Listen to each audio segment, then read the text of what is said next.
Caleb Williams needs to make a statement this Saturday versus Utah because it seems like the crowd of quarterbacks are gaining some traction on them. How can you keep Drake Maye and Michael Penix at QB 2 and 3? We'll tell you next on Locked On NFL Draft Podcast. You are Locked On NFL Draft, your daily podcast covering the NFL Draft. Part of the Locked On Podcast Network, your team every day.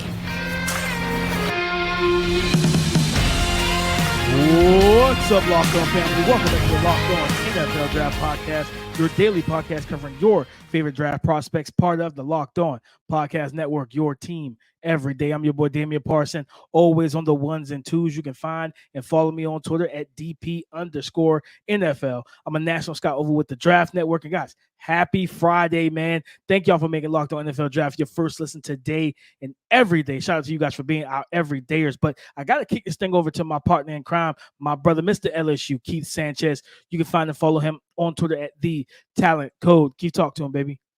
What's up, Locked On family? This is Keith Sanchez, senior draft analyst with the Draft Network, man. In 2019, national champ with those LSU Bengal Tigers, man. But you know why we're here, right? Myself, Damian Parsons, we are here to bring you that championship level content surrounding the NFL Draft 24/7, 365. We are the dynamic duo you tap into every single day. Man, listen, we talk everything, right? We talk college football, we talk NFL football, and like we like to say over here at the Locked On NFL Draft, what? It all starts with the NFL draft, man. But DP, we have this slate going, man. We have a Friday show up, right? And we're going to talk about, hey, what college prospects need to make a statement, right? Then we have our new segment, right? Where you at? Which college prospect that had a lot of, draft hype coming into the season. And when we look at the production or just the talent that they're producing, right, it's lackluster. So we're going to call them out. We're going to say, you know what, where you at? Where's the production? And then we're going to finish this thing up with what a rookie spotlight, what rookie in the NFL this weekend needs to make some plays in order to help their team win some games with DP. Let's start at the very top. But before we start, why don't you hit on my title sponsor? Today's episode is brought to you by Prize Picks, the most exciting and easiest way to play daily fantasy sports, guys. Go to prizepicks.com/LockedOnNFL and use the code in all lowercase LockedOnNFL for a first deposit match up to $100. Guys, Caleb Williams, Keith. Caleb Williams coming off a ugly loss. 3 interceptions, pressured all game, sacks. He did not look good nor comfortable in the pocket versus Notre Dame, Keith. Why is he your make a statement player? Yeah, I mean, you hinted at it, right? We're talking about QB1, and here's what I'm seeing when you're talking about from media, right? It's everybody wants to see that top players somewhat have a bad time, right? When you talk too good about a prospect, people want to, highlight, hey, he's not that good, right? Or, his attitude stuff. And that's some of the stuff I'm seeing on Twitter where it's like, hey, some of the press conferences is like, oh, man, look at him. I'm seeing a bad demeanor, right? It's a bad situation. He doesn't look like a leader, right? Then now, everybody bringing up the painting the nails and all of those things, right? So it's one of those things when you're up, right? You got to understand something. There's always somebody that wants to see you kind of fall, or they're rooting for chaos, right? Like they're just simply rooting for chaos. And I seen his interview. It was a press conference. I think it was obviously during the week, right? And he was just kind of talking about people being in his shoes and stuff like that. And, people were talking about, hey, that it's coming off very arrogant and things like that. So that's the off the field stuff. The on the field stuff is this.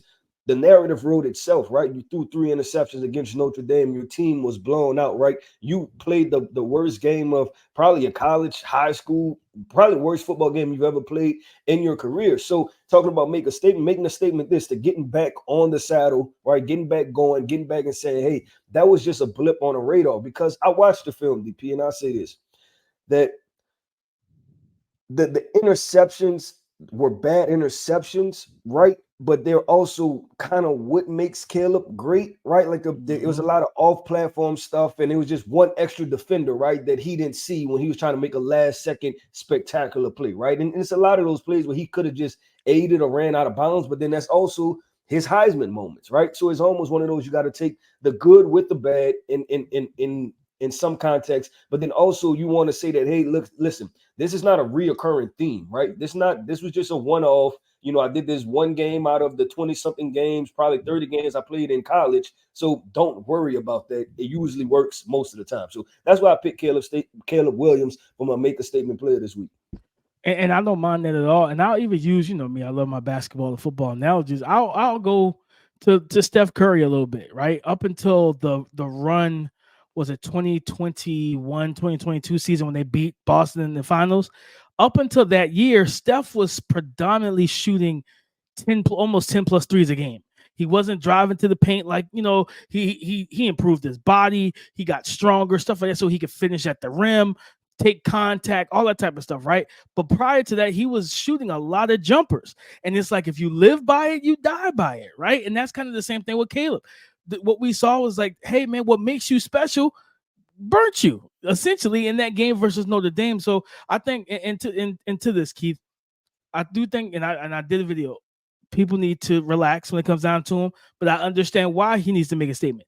Show everybody that you still that dude. Show everybody against a strong Utah defense that's ranked, I think, top 15 or top 20 currently right now in college football, that go out there and decimate them, right? Go out there and make those plays we're accustomed to seeing, and then making those end structure plays that people want to see more from you. And then go out there and just prove I am QB1. Say, no, Drake May doesn't have a shot, even though I think that gap is nowhere near as big as people painted it to be. But like, tell Michael Penix, hey, I can't let you get this. This QB1 crown is for me. So you got to go out there and prove that.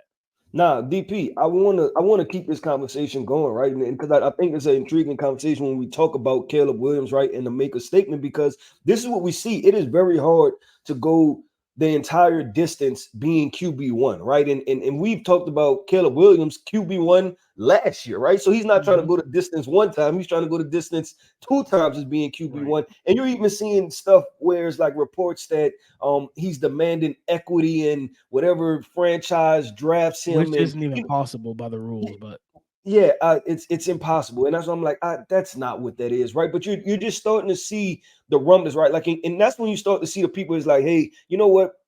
There are some people out there that they truly don't want to see you succeed, right? And you understand that winning is the only way to kind of hush those or silence the doubters, right? Or silence the people that don't want to see. Like, you're on Wendy's. It cures all, they say.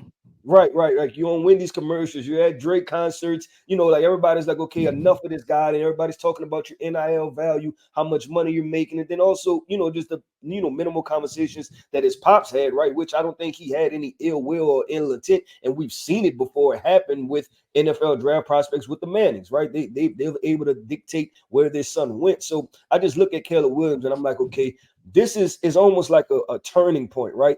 But I want him to kind of recorrect that thing and get it going in the right way, so that way people aren't be able to continue just to run with headlines and narratives. One person on Twitter is able to make something up, and then now he has to answer all of those questions coming out of the regular season, right, and into draft season for himself.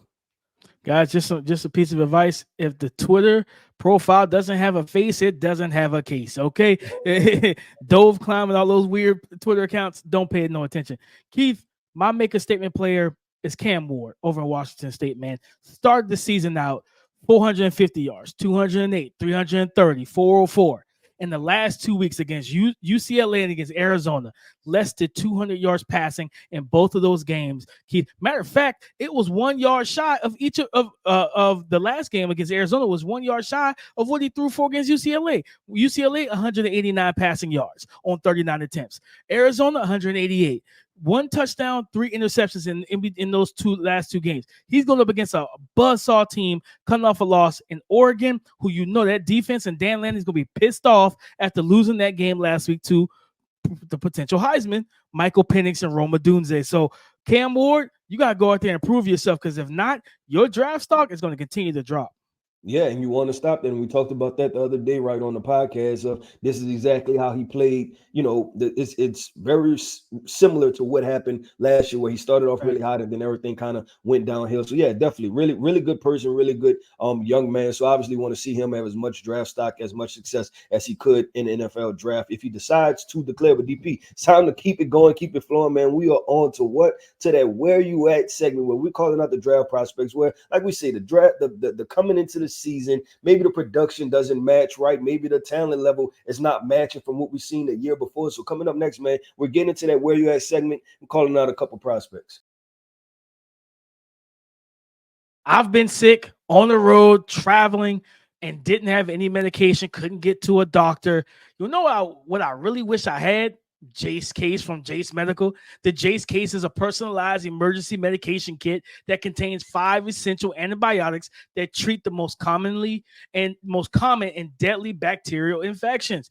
Guys, there is so much going on right now. A lot of uncertainty in our world when you think about fires in Hawaii, hurricanes and tornadoes in Florida, earthquakes, and so much more natural elements and disasters. Guys, those things can lead to supply chain shortages for the medication or the inability to get medication in a timely manner. So what do you want to do, guys? You want to check out Jace Medical because they now offer customizability for your Jace case with dozens of add-on medications. You just choose the medications that best fit you and your family's unique needs. Okay, that's all you have to do. So go to jacemedical.com and enter the promo code locked on at checkout for a $20 discount on your order. That's promo code locked on at jasemedical.com. The NFL season is in full swing, guys, and it's time to snap into the action this NFL season with FanDuel, America's #1 sportsbook.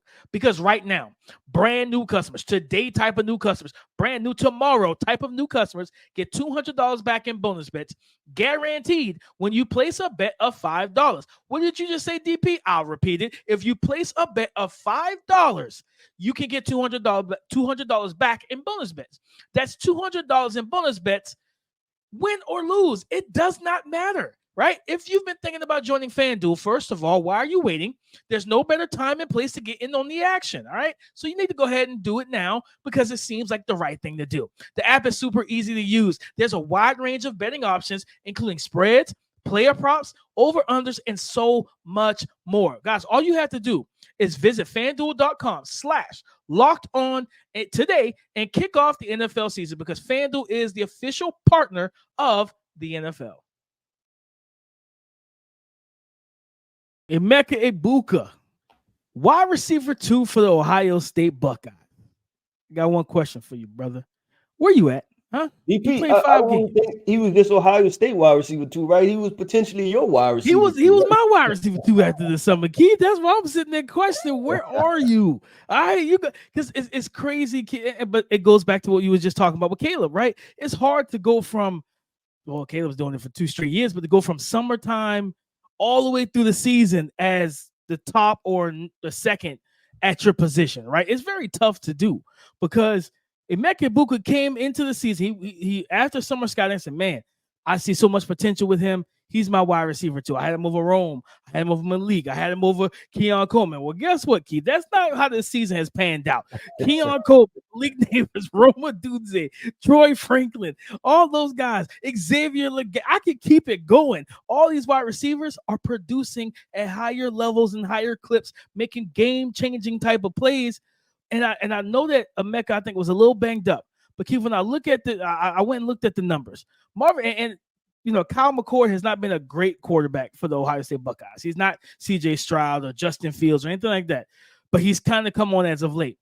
But like I said, Emeka's played 5 games. Marvin Harrison's played 6, right? Marvin Harrison leads the team in receptions for in terms of reception yards, 604, 5 touchdowns. Cade Stover is number 2 with 359 receiving yards and 3 touchdowns. And then Emeka Egbuka, who's only been targeted 30 times in 5 games, 303 yards, 3 touchdowns. If he's ready to go and he's healthy in this game, a big game, right, against Penn State, Chop Robinson, Kalen King, all those defenders that Penn State has, Emeka. It's time for you to be it's time for a game-changing play. It's time for one of them big-time games from you, brother, because you have all the talent in the world, and if you're healthy and you can go out there and ball, I need to see it. Where you at, Emeka? I like that, DP, and we had this conversation about wide receiver 2. It is a crowded wide receiver 2, and it's a toss-up, right? There's not a consensus, but that's what makes this fun, right? And I hope that honestly, I was, Marvin Harrison Jr. is wide receiver 1, but I hope that Keon Coleman, Malik Neighbors is able to play good enough down the stretch to where they kind of make that a little muddy, right? Make it a conversation. It's all about the conversation and just the intrigue heading into draft season, and all of those guys are playing well. So I agree with you 100%. DP, I wonder, because I remember we had this conversation after week 1, or maybe it was week 2, with Marvin Harrison Jr.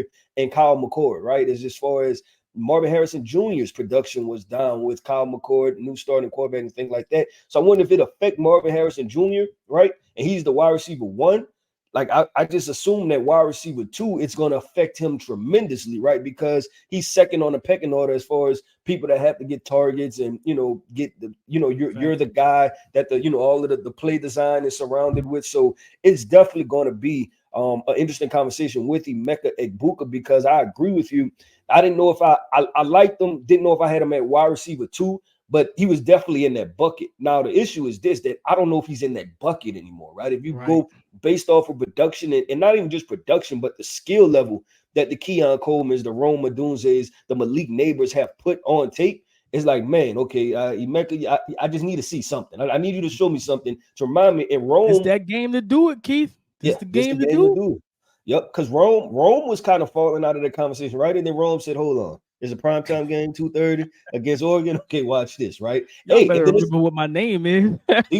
I just forgot about another name, Troy Franklin, right? That's another name that you're talking about. Where is he going to go in this draft? So I'm with you 100%. Emeka, need to see something, right? And I don't know if that falls completely on Kyle McCord, shoulders or the head coach, right? But let's see what's going on, because they still have some big time games, like you said, Penn State this weekend, Michigan, a couple big time games where they're going to need him, right? Because they're going to get into higher talent level, higher competition, to where they're not going to be able to just feed Marvin Harrison Jr. DP, my mega statement player, running back is wide open. DP, running back is wide open, and at the beginning of the season, we kind of was like it was a call your shot segment, right? And it was like, what prospect do we think is going to come out of nowhere and explode onto the scene? DP, one of my guys. Running back from Michigan, Donovan Edwards. I was like, I'm high on this guy, right? I think he can do some things. And DP, I'm watching the film again, watching the film combined with the production, right? The production. I'll start at the top, DP, with the stats. We're not stat guys, but we'll use the stats to back it up. Talking about on the season, 2023 season, 60 carries for 197 yards. That is a 3.3 yards per carry average, right? And just to hear some of these games, right? Indiana, 9 carries for 20 yards, right? Nebraska, 14 carries for 48 yards. Rutgers, 6 carries for 13 yards, right? UNLV, 6 carries for 9 yards, right? And that was UNLV. So, DP, I'm not sure what's going on, right? This ain't it, though. This is not it, DP. This is not how you get to running back 1. This is not how you get to running back 2, 3, 4, or 5, averaging 3.3 yards per carry. And the skill set that Donovan Edwards is that he's a guy that can be motioned out of the backfield, right? He can line up at wide receiver. He can do a multitude of different things. Just that even as a runner last year, right? I think he had the explosive run against TCU in the playoff game. You've seen some things with him as a runner, but you're just not seeing that same explosiveness, right? You're not seeing him being able to work in between the tackles, and kind of with the comparison of Jahmyr Gibbs, because they're probably very similar from a stature perspective. You've seen that with Jahmyr Gibbs. You're not seeing that from Donovan Edwards, and it's backing itself up, DP, with just the yards per carry average. And, when you cut on the tape, it's something is missing there. And I had to be like, hey, where you at? What's going on? How is this thing unfolding like this? Because we know that Michigan likes to run the football. And they do, and that's what I because Michigan's in my region, but I haven't paid attention to him. I haven't really honed in on that team in terms, because we're about to ramp up over the Draft Network, our scouting and stuff. So I haven't watched them in depth just yet. But to look at them numbers just now, I just looked at the number. I was shocked when you said that. I was, let me double check. This ain't no way this is the case, because they ran the ball at such a high clip, and they used both backs last year, Blake Corum and Donovan Edwards. And then he like you said, 190 something yards rushing. He's got 161 yards receiving. I'm not sure what's going on there. You know what I'm saying? But yeah, no, where you at? Donovan Edwards, where are you? We need you to show up, because at the end of the day, even if Blake is going to dominate the carries, you still get him involved in the pass game. because he's a more dynamic player. He's a faster player, and he's the better in space player as a receiver. So, man, that's crazy. Seeing them numbers shocked me. Yeah, DP, and it was, you talking about where you at, right? It was one of those, I was like, yeah, Donovan Edwards. Yeah, I need to talk about him, right? And it's because he's been out of sight, out of mind as far as the production perspective, just this season and how everything is going. But DP, let's keep this thing going, man. And we have a brand new segment. Like we say, man, listen, halfway through the college season, almost halfway through the NFL season. So what you do, you make halftime adjustments, right? We made a slight halftime adjustments, and we decided to go with the rookie spotlight. We're going to tell you what rookies to look out for before Sunday even happens in the NFL. So coming up next, man, we're getting into the rookie spotlight. Stay tuned. Guys, what sense does it make? Why would you want to root for your team on an empty stomach? You know what you should do? Order on DoorDash and save on football watch party favorites. You can order pizza, wings, sodas, burgers, or even just the buns on DoorDash and get it all delivered without you having to miss 1 second of the game. Okay, guys, kick back at kick off with unbeatable deals on everything you need for the watch party or tailgate that you are running. Okay, all of your favorite restaurants and stores from retail to grocery are on the app, so you can shop everything you need to get game day ready. Because you want to know what you want to do? You want to get prepared for game day before game day. All right, so you want to stock up on all your favorites. So it's very simple. Get 50% off up to a $10 value when you spend $15 or more on your first order when you download the DoorDash app and enter the promo code LOCKEDON23, subject to change. Terms apply. Today's episode of Locked On NFL Draft has been brought to you by Prize Picks. Prize Picks is the largest independently owned daily fantasy sports platform in North America. They are the easiest and most exciting way to play DFS. It's just you against the numbers, guys. Prize Picks is really simple to play. You can make your picks and submit your entry in less than 60 seconds. Quick withdrawals, easy gameplay, and an enormous selection of players and stat types are what makes Prize Picks the #1 daily fantasy sports app. This week on Prize Picks, I am taking Gardner Minshew for under 218.5 pass yards versus the Cleveland Browns. But I'm going to take the over for Desmond Ridder, over 211.5 pass yards versus the Tampa Bay Buccaneers. So, guys, very simple to do here. Listen to me and listen to me well. Go to prizepicks.com/LockedOnNFL and use the code LockedOnNFL for a first deposit match up to $100. Go to prizepicks.com/LockedOnNFL and use the code LockedOnNFL for a first deposit match up to $100. The rookie spotlight for me, Keith, is shining on Kansas City rookie wide receiver Rashee Rice. And it's shining on him because he's starting to emerge as that reliable weapon for Patrick Mahomes, right? He stepped kind of into that Juju Smith-Schuster role where it's like volume in the middle of the field, catch and run, get the ball to him and let him be strong, physical, and explosive after the catch. And I want to see them continue to do that. Feed him, move him around, get the ball to him.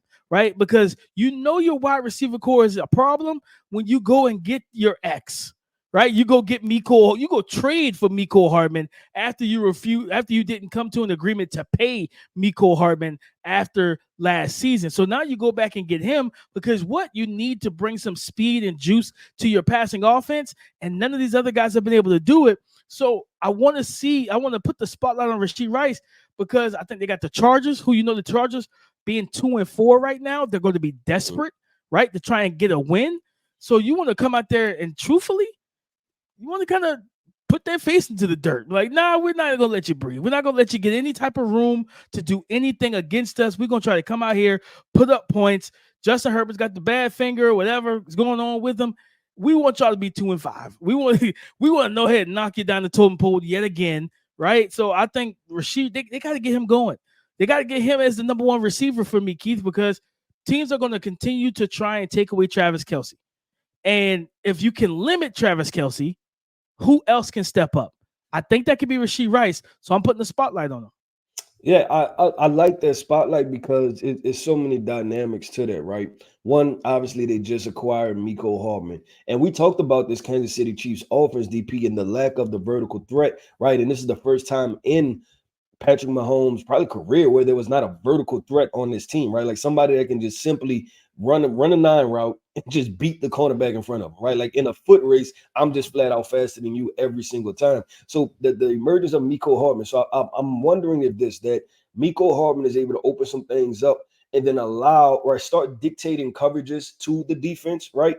And then allow Rashee Rice to work those intermediate routes because this is the thing. The Kansas City Chiefs spent a second round pick on Rashee Rice, right? In which I thought Rashee was a solid player.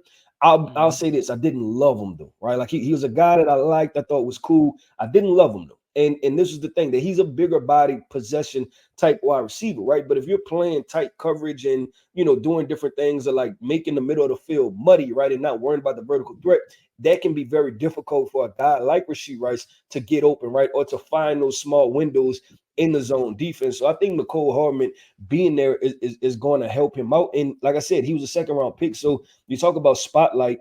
Is spotlight, right? It's the pressure cooker, right? Because you have to. You're right. He has to do something because we talked about this team, DP. This may be the worst wide receiver core that they've handed Patrick Mahomes. Even last year, he had a veteran Juju Smith-Schuster, right? But this may be, and I don't want to say worse, like those guys are bad. This is the most inexperienced, unproven, right, wide receiver core that they've passed to Patrick Mahomes. And you're talking about possibly repeating as Super Bowl champions. You need to be all in on this. So I'm very intrigued to see how Rashee Rice kind of unfolds because this is not a situation where you're asked to be a rookie. You're asked to be a veteran at this point, right? You're 6 games into it. We need you to be a veteran, get on the same page with Patrick Mahomes, and we need you to be that wide receiver 2 behind Travis Kelce. Because Keith, before I know you got to give your guy, because to me, this receiving core issue makes the Kansas City Chiefs and Patrick Mahomes look human. Yeah, right. Where it's like that mental game when you had Tyreek and Pat Mahomes and Travis Kelce walking into the stadium. He's like, man, we got to put up 40. You know what I'm saying? Like we got to do all type of otherworldly things to stick in this game. Right. They're never out of it. But with this wide receiver core, it really makes this team literally look and feel human. That mystique of the Kansas City Chiefs, Patrick Mahomes, and that deadly that mystique is gone now, in my opinion.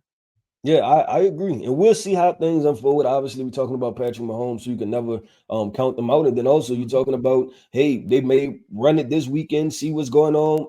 I don't know if you can insert Mecole Hardman right now, but, you just kind of see what this wide receiver, this version of the wide receiver core looks like over the next week or two. Then they might be in for a big trade, right? And who knows who they bring in. So I think that's a really good situation. Talking about a rookie spotlight, DP. It's funny that you picked that game, right? Because I picked that game too. But I picked the play on the opposite side of what an opposing team. I picked the Los Angeles Chargers, and I went wide receiver rookie Quentin Johnston, right? So we was thinking alike just on two sides of that coin right there, DP. And I went Quentin Johnston because this. Obviously, we know that veteran wide receiver Mike Williams was injured, right?